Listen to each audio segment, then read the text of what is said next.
नमस्कार, आप देख रहे हैं संस्कृति टीवी। माँ दुर्गा और उनमें निहित उनके 9 रूप अथाह शक्ति का प्रतीक हैं और माँ की ये शक्ति नारी सशक्तिकरण का प्रतीक है।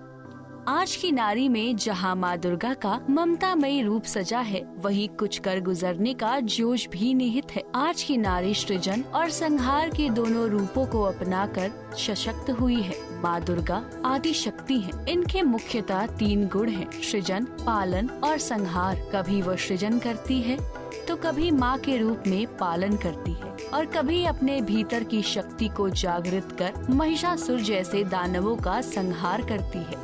आज की नारी देवी दुर्गा के इन्हीं रूपों को साक्षात तौर पर निभा रही है। वह सृजन करती है, माँ की हर जिम्मेदारी निभाती है और जब कुछ करने की ठान लेती है तो करके ही मानती है। दुर्गा माँ के सभी रूपों में से माँ काली का रूप सबसे ज्यादा विकराल है। आज हम आपको बताएंगे कि स्वभाव से सदा सौम्य रहने वाली शिव की अर्धांगिनी पार्वती को क्यों लेना पड़ा माँ काली का रौद्र रूप। शास्त्रों में माँ के इस रूप को धारण करने के पीछे कई कथाएं प्रचलित हैं और उसके कई व्याख्यान भी मिलते हैं, मगर हर जगह एक कथा प्रचलित है। एक शक्तिशाली राक्षस दारुण का अत्याचार बहुत बढ़ गया था। तीनों लोकों में सभी इससे बहुत परेशान थे। सारे देवता दारुण के हाथों मात खा चुके थे। दारुण को वरदान मिला था कि उसकी मृत्यु एक स्त्री के हाथों ही हो सकती है। इस कारण सभी देवता हाथ जोड़कर ब्रह्मा जी के पास पहुँचे कि वह इसका कोई समाधान निकाले। इसके बाद ब्रह्मा जी ने एक स्त्री का रूप लिया और दारुण से युद्ध करने चले गए, लेकिन वो भी इस असुर को हरा नहीं पाए। अंत में सभी देवता ब्रह्मा जी के साथ भगवान शिव के पास गए और उनसे प्रार्थना की कि वे कुछ करें। सभी की प्रार्थना सुनने के बाद शिव जी ने मुस्कुराते हुए माता पार्वती की तरफ देखा। उनका इशारा समझते हुए माता पार्वती ने अपनी शक्ति का एक अंश निकाला।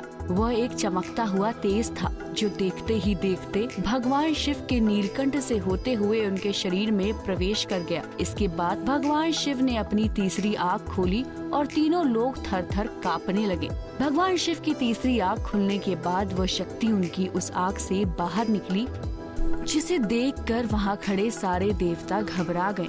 उस शक्ति ने एक विशाल और रौद्र स्त्री रूप ले लिया था। उनका रंग रात सा काला गहरा और जुबान खून जैसी लाल थी। चेहरे पर आग सा तेज था और माथे पर तीसरी आग थी। इस तरह राक्षसों को खत्म करने के लिए हुआ माँ काली का जन्म। माँ काली ने कुछ ही देर में असुर दारुण और उसकी सेना का नाश कर दिया। उन सभी दानवों को खत्म करने के बाद भी माँ काली का क्रोध शांत नहीं हो रहा था।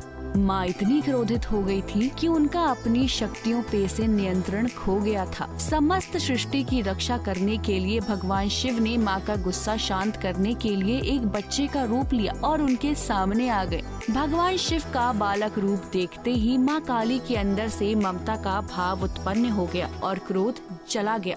माँ काली का गुस्सा शांत हो गया और उन्होंने उस बच्चे को अपनी गोद में उठा लिया। इस तरह से माँ काली ने संसार के सामने नारी शक्ति का एक उदाहरण पेश किया कि अगर नारी दुष्टों के लिए विकराल है तो साथ साथ ममता का भंडार भी है। ऐसी और कहानियों के लिए जुड़े रहिए हमारे साथ संस्कृति टीवी पर और देखते रहिए हमारा चैनल संस्कृति टीवी। नमस्कार।